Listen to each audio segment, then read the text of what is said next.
का विवाह दक्ष नाम के प्रजापति के साथ हुआ। और जिस दक्ष और प्रसूति के आंगन में 16 बेटियां आई, 16 कन्याओं का जन्म, उन सब के अलग अलग विवाह किए। सबसे छोटी जो बेटी है ना, वो बहुत विशेष है। सबसे छोटी कन्या का नाम है दक्ष की सती। क्या नाम है? बोलो ना जरा। ये सबसे छोटी बेटी सती। जब सती बड़ी हुई हैं, विवाह के लिए वर ढूंढे गए, तो महाराज कोई योग्य वर मिलता नहीं। ब्रह्मा जी को दक्ष ने कहा कि हे पिताजी, हमें अपनी कन्या सती के लिए कोई अच्छा वर नहीं मिलता, आप बताओ। तो ब्रह्मा जी ने कहा कि दक्ष बेटा, हमारी समझ में तो सबसे बढ़िया दूल्हे हमारी बेटी सती के लिए एक ही रहेंगे। बोले कौन? बोलो शंकर भगवान। बोले बाबा जैसा दूल्हा कौन होगा, उनसे करो। अब दक्ष बोले तो नहीं, क्योंकि पिता की आज्ञा है, लेकिन दक्ष का मन अंदर से माना नहीं। क्योंकि मानस में भी गोस्वामी जी ने जब शिव पार्वती विवाह गाया है, आप देखो वहां भी कितना आनंद। महाराज ऐसी बारात गई थी, पूरे हिमाचल में तहलका मचा दिया था भोले बाबा ने। भूत प्रेतों की बारात, नगन अमंगल वेश, ऐसी बारात। तो दक्ष को भी लगा कि नहीं नहीं, कहां मेरी बेटी सुकुमारी सती और कहां ये भोलेनाथ दिगंबर वेश, न रहने का पता न खाने का पता। महाराज तो मन नहीं माना, लेकिन पिता की आज्ञा तो सती से विवाह हुआ। परीक्षित ने प्रश्न किया कि गुरुदेव, हमने सुना है कि एक बार दक्ष और भोले बाबा का कोई विवाद हुआ था, झगड़ा हुआ था। तो भगवान शिव का नाम सुनकर सुखदेव जी बोले कि नहीं परीक्षित, आपने प्रश्न तो पूछा, अच्छा पूछा, लेकिन आप ये मत कहो कि शिव और दक्ष का झगड़ा हुआ, क्योंकि झगड़ा करने वाले भोले बाबा नहीं। महादेव झगड़ा वगड़ा नहीं करते महाराज। भोले बाबा को झगड़ा करना आता ही नहीं है। भोले बाबा तो जब करते हैं, अंत में प्रलय ही करते महाराज। सीधे बोलो शंकर भगवान की। ये झगड़ा वगड़ा तो हम जैसे छोटे मोटे लोग करते, महादेव तो सीधे प्रलय करते हैं।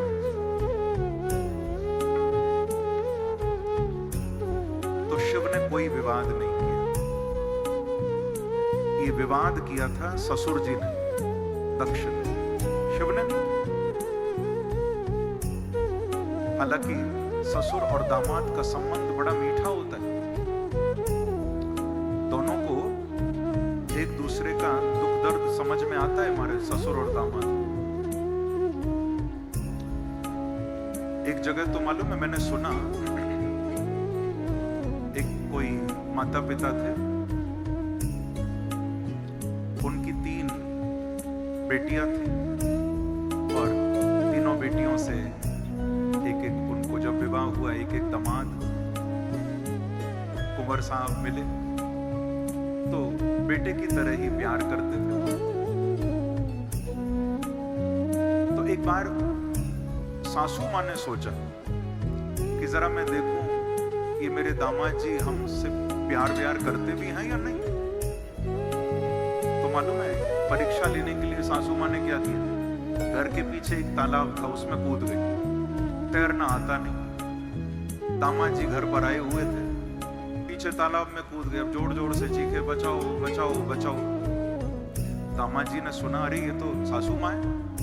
तुरंत वो बेचारे कूदे पानी में, तालाब में, जैसे तैसे सासू माँ को बचा के लाए। सासू माँ इतनी प्रसन्न हुई, इतनी प्रसन्न हुई कि दामाद जी को गाड़ी दिला दी।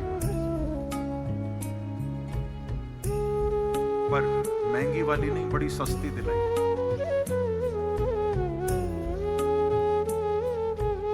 अब कुछ दिन निकले, दूसरा दामाद घर पर आया हुआ था। सासू माँ को लगा इसकी भी परीक्षा ली जाए, तो सुबह सुबह फिर तालाब में कूद गई। फिर आवाज लगाई, बचाओ बचाओ। दामाद जी को लगा कि अरे ये तो सासू माँ है। कुंवर साहब भी कूदे और जैसे तैसे बचाकर सासू माँ को ले आए। सासू माँ बहुत प्रसन्न हुई, ये भी बहुत प्यार करते हैं हम लोगों से, और प्रसन्न होकर सासू माँ ने अब की बार कार नहीं मोटर बाइक दिला दी। चलो कोई नहीं, ना से तो कुछ मिले, वो बेचारा बाइक लेके चला गया। अब तीसरा दामाद आया हुआ था। सासू माँ फिर सुबह सुबह तालाब में कूदी मारे, फिर जोर जोर से आवाज लगाई, बचाओ बचाओ। ये तीसरा वाला बड़ा चालाक था। तीसरा वाला समझ गया कि पहले ने बचाया तो गाड़ी मिली, दूसरे ने बचाया तो बाइक मिली, अब तो साइकिल ही मिलने वाली है।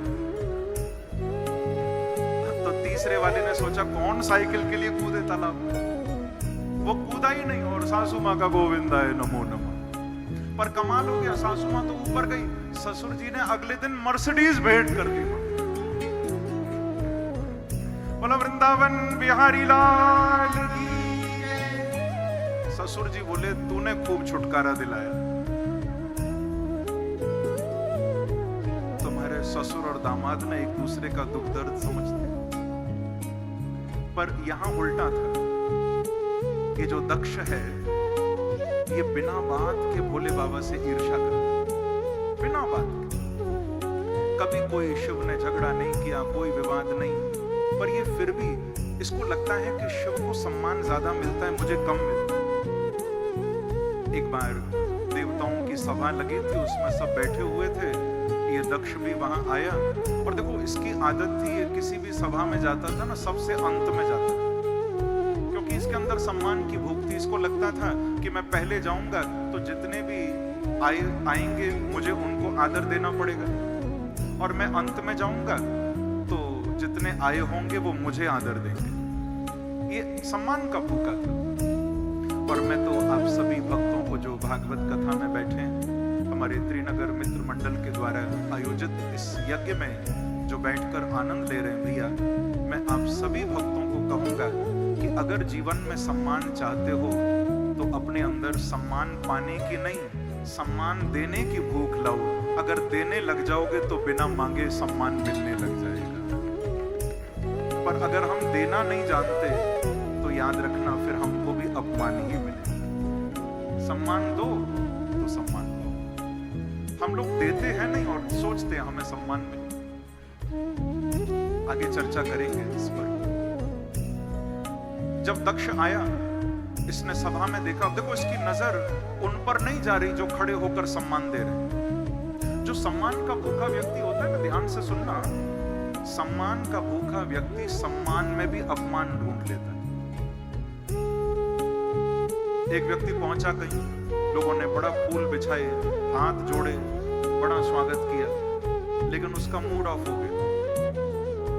सबको देखकर मुंह बनाने लगा। लोग बोले कि अरे भैया इतना तेरा स्वागत किया, हाथ जोड़े, फूल बिछाए, इतना तो क्यों मुंह बना के खड़ा है?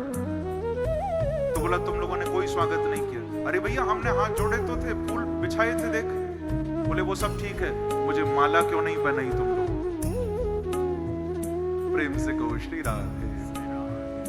अब देखो हुआ तो सम्मान, पर सम्मान का भूखा व्यक्ति उस सम्मान में भी अपमान ढूंढ रहा है।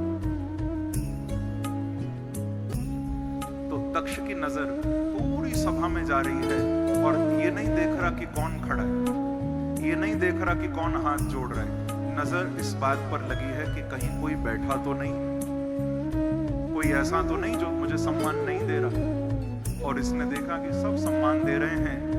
एक कोने में ब्रह्मा बैठे, अब ब्रह्मा तो पिता है, बेटा आएगा तो पिता थोड़ी खड़ा होगा।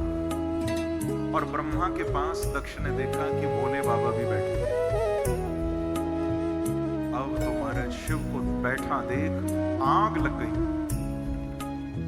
ईर्ष्या में जलने लगा। इतना अपमान! अरे दामाद तो बेटे की तरह होता है। एष में शिष्यताम प्राप्तः, ये तो मेरे पुत्र के समान है, मैंने अपनी बेटी इनको दी है, मैं इनके पिता के समान हूं, और फिर भी खड़े नहीं हुए मुझे देखकर। आप लोग भी ऐसा नहीं सोचना कि भोले बाबा अपमान कर रहे हैं, खड़े नहीं हुए। नहीं नहीं, दरअसल सत्य तो ये है कि भोले बाबा तो देख ही नहीं पाए ससुर जी आए कब। क्योंकि भैया भोलेनाथ की तो आदत है, ये जहां बैठते हैं तो लाग समाधि अखंड अपार। और वैसे भी किसी पर एक नशा चढ़ा हो तो व्यक्ति होश में रहे, इन पर तो दो दो नशे चढ़े रहते हैं। एक तो भांग का नशा, दूसरा राम के नाम का नशा हमेशा चढ़ा रहता है। बोलो शंकर भगवान की जय। अब आप ही बताओ ना, जिस पर दो दो नशे चढ़े हों उसको होश कहां से आए। भोले बाबा तो अपनी मस्ती में रहते, ये देख नहीं पाए। दक्ष को क्रोध आया, शाप दिया कि अयम तो देव यजन इंद्रो पिंद्रा दिविर्भव सहभागम न लभता देवैर्देव गणा। इतना क्रोध दक्ष को आया कि शाप दे दिया कि आज पिता समान अपने ससुर को देखकर खड़े नहीं हुए, अपमानित मुझे किया, भरी सभा में मुझे नीचा दिखाया। मैं शाप देता हूं कि आज के बाद कोई भी यज्ञ करेगा, ये दक्ष कह रहा है, मैं शाप देता हूं आज के बाद कोई भी यज्ञ करेगा तो उस यज्ञ में सब देवताओं को बुलाया जाएगा पर शिव को नहीं बुलाया जाएगा। अरुद्र भाग ऐसा शाप दे दिया। और देखो आप ना कभी भागवत पढ़ना, इस प्रसंग को जब आप पढ़ोगे ना भागवत में तो आप देखोगे दक्ष ने कितना अपशब्द भोले बाबा को बोले, कितनी महाराज गालियां शिव को दी, सारे अपमानित शब्द कहे, शाप भी दिया। पर आप भागवत पढ़ के देखना, कभी भोले बाबा ने पलटकर एक शब्द नहीं बोला। ये है शिव, एक शब्द भोलेनाथ ने नहीं। आज हम लोग तो हमारे तैयार रहते हैं कोई जरा उल्टा बोले, मैं देखता हूं लोगों की जेब में कम से कम 10 गाली तैयार रहती है। कथा में कहा करता हूं एक बात, अगर भगवान का नाम गाते हो तो वाणी को भी अच्छा रखो, वाणी को गंदा मत करो। हमारी वाणी ये बड़े चमत्कार दिखाती है। अगर वाणी थोड़ी भी बिगड़ गई, थोड़ी भी कड़वी हो गई तो याद रखना तुम अपनों को भी खो दोगे।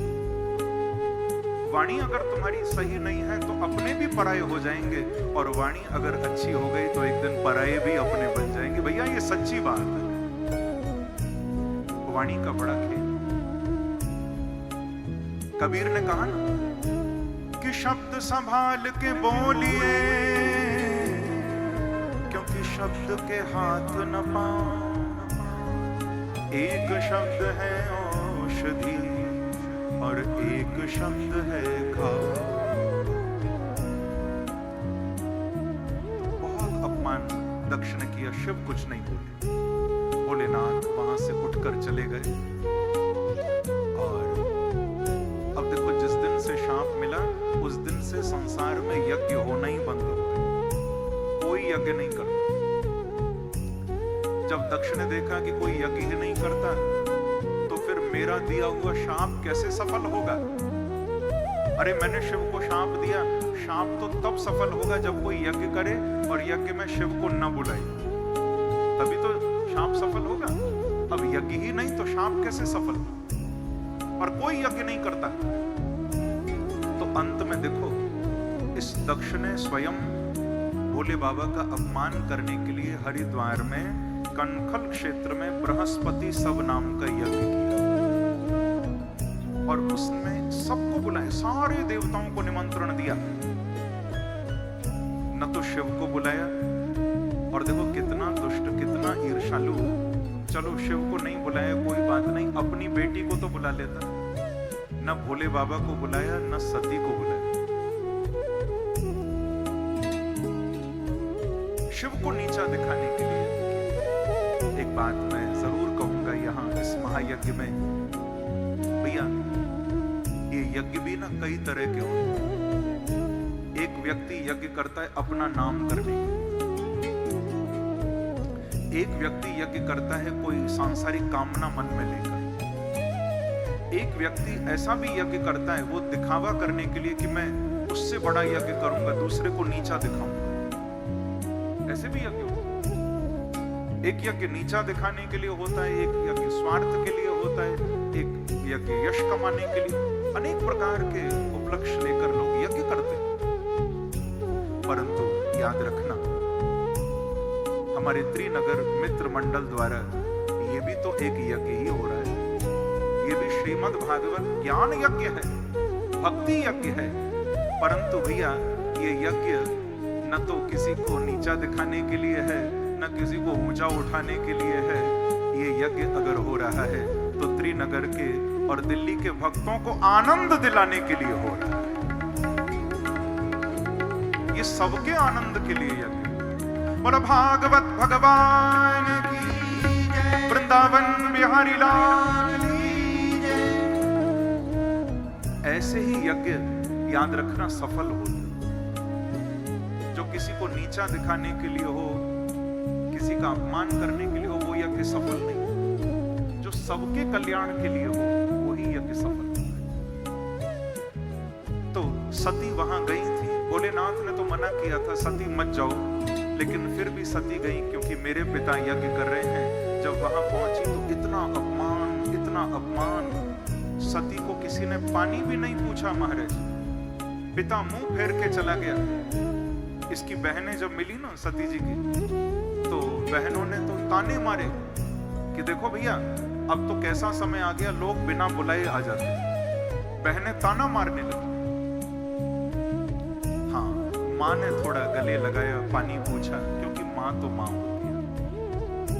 माता प्रसूति ने थोड़ा संभाला, पर सती को बहुत क्रोध। सती जी बोली, माँ आप मुझे पानी पूछ रही हो?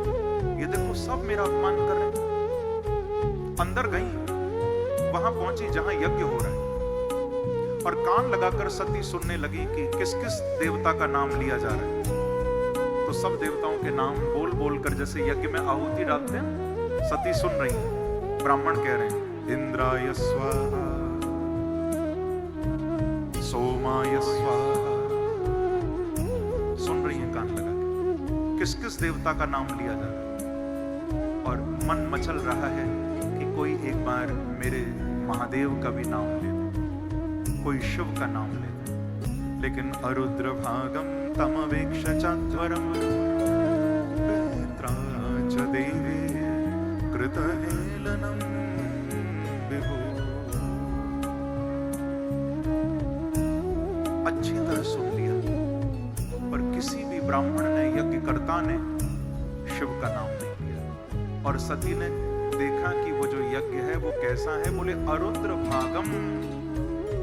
रुद्र माने, रुद्र किसका नाम है? शिव का नाम है ना रुद्र। सती देख रही है वो यज्ञ कैसा है। बोले उस यज्ञ में सबका भाग है, लेकिन अरुद्र भाग, उसमें रुद्र का भाग नहीं। यानी शिव को कोई सम्मान नहीं उस यज्ञ। अब तो इतना क्रोध सती जी को। देखो अपने अपमान से उतना गुस्सा नहीं आया, जब महादेव का अपमान देखा बहुत। सती बोली ये मेरा पिता है, लेकिन इतना पापी। अब मैं क्या करूं, मैं बेटी हूं, बेटी पिता को दंड नहीं दे सकती। लेकिन ऐसे पापी पिता के यहां मैंने जन्म लिया, अपने आप को तो दंड दे सकती हूं। और ऐसा कहकर उसी समय बंधुओं सती के शरीर से योगाग्नि प्रकट हुई। और सुखदेव जी कह रहे हैं परीक्षित, उस योग अग्नि में सती का शरीर जलकर भस्म हो गया। चारों ओर हाहाकार मच गया। अब जितने भी देवता अभी तक तो बैठे हुए थे ना, आराम से आनंद ले रहे थे यज्ञ का। जैसे ही सती जलकर भस्म हुई, सब उठकर भागने लगे। भागे क्यों? बोले भैया कहीं भोलेनाथ को खबर न मिल जाए, शिव को पता चल गया, हम में से एक नहीं बचेगा, जान बचाओ, भागो। सब भागने लगे। और देखो कमाल की बात है कि बाकी तो सब भोले बाबा से बचकर भाग रहे थे। नारद जी को खबर मिली तो नारद जी भोले बाबा की ओर भागने लगे। आप लोग समझ गए ना क्यों? अब क्या करें, उस समय का जितना मीडिया था वो नारद जी पर ही टिका हुआ था। अब सोशल मीडिया भी नहीं था उस समय, कोई टेलीविजन भी नहीं थे कि न्यूज खोल कर देख। अब आज तो खबर छुपती नहीं, कहीं कोई घटना हो रही हो सीधे ही लोग उठाकर वीडियो बनाना शुरू कर। संचार तंत्र अब विस्तार हो गया उसका। नारद पहुंचे शिव के पास और जाकर अवगम्य नारदात, महादेव बहुत अपमान हो गया, अब आपको थोड़ा क्रोध करना पड़ेगा। पूछा नारद क्या हुआ? बोले इतना बनो मत, आप सब जानते हो आपकी प्राण प्रिया गई थी सती वहां यज्ञ देखने, जलकर भस्म हो गई। शिव को आवेश दिला दिया। भोलेनाथ को जब क्रोध आया अपनी जटाओं को पकड़ लिया। क्रुद्धः सुदष्टोष्टपुटः सदूर्जटिम् जटां तडित वह्नि सटोग्र रोचषम्। सुखदेव जी कहते हैं परीक्षित जटाओं को पकड़कर शिला पर धड़ाम से पटका। जहां पर वो जटाएं मारी ना, उस शिला के अंदर से वीरभद्र प्रकट, विकराल देह, शिव के प्रधान गण हैं वीरभद्र। कहा वीरभद्र तुम जाओ और जाकर इस पापी का यज्ञ विध्वंस कर दो, छोड़ना नहीं। शिव की आज्ञा लेकर शिव गणों को साथ लेकर वीरभद्र दक्ष के यज्ञ की ओर गए हैं। महाराज जाते ही वो सुंदर द्वार बनाया था ना यज्ञ का, सब तोड़ दिया। देवी देवताओं के बैठने के स्थान बने थे, लात मार मार के सब तोड़ दिए। सब इधर उधर भागने लगे। महाराज पकड़ पकड़ के सबको फल दिया। अंत में ये जो दक्ष था ना, ये समझ गया कि मैं बचूंगा नहीं, ये भी भागने लगा जान बचाकर। तो इसको भागते देखा, वीरभद्र दौड़े, पकड़ लिया भागकर दक्ष को और इसको लेकर यज्ञशाला में आए, जहां अभी भी अग्नि जल रही है यज्ञ कुंड में।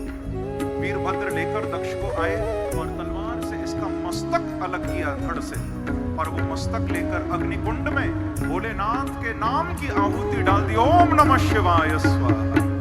बोलो शंकर भगवान की नमः, पार्वती पतये हर हर महादेव। भैया जो सिर झुक नहीं पाया तो ऐसे ही फिर कट कर गिरना पड़ा। तभी तो कहना पड़ता है कि झुकते हैं वही जिनमें जान होती है, झुकते हैं वही जिनमें जान होती है। अरे अकड़ तो मुर्दे की पहचान होती है प्यारे। जीवन में अकड़ो मत, विनम्रता लाओ, जीवन में झुकना सीखो। यज्ञ विध्वंस हुआ, सभी देवता भोले बाबा को मनाते हैं, लंबी स्तुति होती है। और ब्रह्मा जी शिव को कहते हैं कि महादेव अब आपने बहुत क्रोध कर लिया, अब आप अपने क्रोध को थोड़ा शांत करिए, क्योंकि ये सब आपके बच्चे ही हैं। तो भोलेनाथ कहते हैं कि ब्रह्मा जी ये कोई मेरा वास्तविक क्रोध नहीं था। नागम प्रदेश माला नाम वर्णे नानुचिंतये देव माया विभूता नाम दंडस तत्र धृतो मया। भोलेनाथ कहते हैं ये मैंने किसी को मारने के लिए दंड क्रोध नहीं किया। जैसे बच्चे बिगड़ जाते हैं तो कई बार माँ बाप को बनावटी गुस्सा करना पड़ता है ना, तो ये देवता थोड़ा बिगड़ रहे थे तो इनको रास्ते पर लाने के लिए मैंने क्रोध किया। तो ब्रह्मा जी बोले महादेव अगर ऐसी बात है तो अब थोड़ा ससुर जी पर भी कृपा करो, इनके तो आपने प्राण ही ले लिए, दया करो महाराज। तो भोले बाबा ने ससुर जी पर भी दया की। मालूम है क्या किया? त्रिशूल को भेजा, बकरे का मस्तक मंगवाया, और ये सृष्टि की सबसे पहली सर्जरी हुई है। ससुर जी के धड़ पर बकरे का सिर लगा के जीवन दान दे दिया। बोलो शंकर भगवान। आज के वैज्ञानिक तो अभी सोच ही रहे हैं इस दिशा में। भोले बाबा ने ये सर्जरी सालों पहले कर दी महाराज, हजारों वर्ष पूर्व, कमाल कर दिया। और दक्ष को बकरे का मस्तक दिया। इन्होंने बम बम शब्द बोलकर स्तुति की। हम कहते हैं ना बम बम भोले, एक बार कहिए जरा। ये बम बम शब्द दक्ष ने ही बोला था सबसे जब बकरे का मस्तक में ना, शिव को बड़ा प्रिय है जब हम कहते हैं ना बम बम भोले, भोलेनाथ को अच्छा लगता है। दान दिया। और फिर जो सती जी जलकर भस्म हुई थी ना, भागवत में सुखदेव जी ने बताया कि परीक्षित वो ही सती फिर दोबारा पार्वती बनके हिमालय के यहाँ माता मैना के गर्भ से प्रकट। कौन सा अवतार लिया बोलो जरा? पार्वती बन। पहले है सती और अब क्या बनी? पार्वती। अब देखो अब पार्वती जी ने कौन सा तप किया, कैसे शिव को पाया, ये भागवत में कथा नहीं। उसके लिए आपको शिव पुराण सुनना पड़ेगा। भागवत में बस यही बताया कि परीक्षित बड़ा कठिन तप करके पार्वती जी ने भोलेनाथ को प्राप्त किया। और देखो, पहले अभिमानी की बेटी थी ना, भोलेनाथ ने कौन सा सिर दिया दक्ष को? किसका सिर दिया? अच्छा, आप तो फिर ये भी जानते होंगे कि बकरा बोलता क्या है? हाँ? बम बम तो बाद में बोला है, वैसे क्या बोलता है बकरा सारा दिन? कितना अच्छा बोल रहे हो। सच तो ये है, हम भी दिन रात यही बोलते हैं महाराज, सुबह से शाम तक यही तो करते हैं। घर घर में झगड़े ही इस बात के, सब मैं करने में लगे। तो देखो, मैं करने वाले के यहाँ पहले जन्म लिया तो भोलेनाथ से मिलकर भी बिछड़ना पड़ा। हाँ, सती बन के आई लेकिन संबंध टूट गया। पर अब मैं करने वाले के यहाँ नहीं आई। अब जब पार्वती बनी है तो मैना की बेटी बन के आई। किसकी बेटी? दक्ष कहता था मैं, और मैना कह रही है मैं ना। दक्ष कहता है मैं, ये कह रही है मैं ना। तो याद रखना भैया, जहां अभिमान आता है वहां बने बनाए संबंध भी टूट जाते हैं, पर जहां समर्पण आ जाए, अभिमान न हो, वहां टूटे हुए संबंध भी फिर दोबारा जुड़